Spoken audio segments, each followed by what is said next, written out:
ಸದ್ಯ team India England ಪ್ರವಾಸದಲ್ಲಿದೆ. 5 T20 ಮತ್ತು 3 ಏಕದಿನ ಪಂದ್ಯಗಳನ್ನು ಟೀಂ ಇಂಡಿಯಾ ಇಂಗ್ಲೆಂಡ್ ವಿರುದ್ಧ ಆಡಲಿದೆ. ಈಗಾಗಲೇ ಮಳೆಯ ಕಾರಣಕ್ಕೋಸ್ಕರ ಮೊದಲ ಟಿ20 ಪಂದ್ಯ ರದ್ದಾಗಿದೆ. ಈ ನಡುವೆ ಶ್ರೀಲಂಕಾದ ಟೆಸ್ಟ್ ಸರಣಿಯ ವೇಳಾಪಟ್ಟಿ ಪ್ರಕಟವಾಗಿದೆ. ಹೌದು, ಆಗಸ್ಟ್ನಲ್ಲಿ ಶ್ರೀಲಂಕಾದ ವಿರುದ್ಧ ಶುಭ್ಮನ್ ಗಿಲ್ ಪಡೆ 2 ಟೆಸ್ಟ್ ಪಂದ್ಯಗಳನ್ನು ಆಡಲಿದೆ. ಭಾರತ ಮತ್ತು ಶ್ರೀಲಂಕಾ ನಡುವೆ 2 ಟೆಸ್ಟ್ ಪಂದ್ಯಗಳು ಆಗಸ್ಟ್ 15ರಿಂದ ಸ್ಟಾರ್ಟ್ ಆಗಲಿವೆ. ಗಾಲೆ ಮತ್ತು ಕೊಲಂಬೋದಲ್ಲಿ ಈ ಪಂದ್ಯಗಳು ನಡೆಯುತ್ತೆ ಅಂತ ಶ್ರೀಲಂಕಾ ಕ್ರಿಕೆಟ್ ಮಂಡಳಿ ಖಚಿತಪಡಿಸಿದೆ.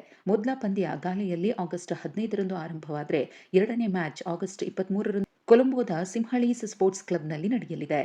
ಇನ್ನು ಈ ಸರಣಿ ವಿಶ್ವ ಟೆಸ್ಟ್ ಚಾಂಪಿಯನ್ಶಿಪ್ ಅಡಿಯಲ್ಲಿ ಬರುವ ಕಾರಣ ಭಾರತಕ್ಕೆ ಇದು ಅತ್ಯಂತ ಮಹತ್ವದ ಸರಣಿಯಾಗಲಿದ್ದು, ಪಾಯಿಂಟ್ಸ್ ಟೇಬಲ್ನಲ್ಲಿ ಭಾರತ ಸದ್ಯ 5ನೇ ಸ್ಥಾನದಲ್ಲಿದ್ದು, ಈ ಎರಡೂ ಪಂದ್ಯಗಳ ಗೆಲುವು ತಂಡಕ್ಕೆ ಮಹತ್ವದಾಗಲಿದೆ. ಇನ್ನು ಭಾರತ ಈ ಹಿಂದೆ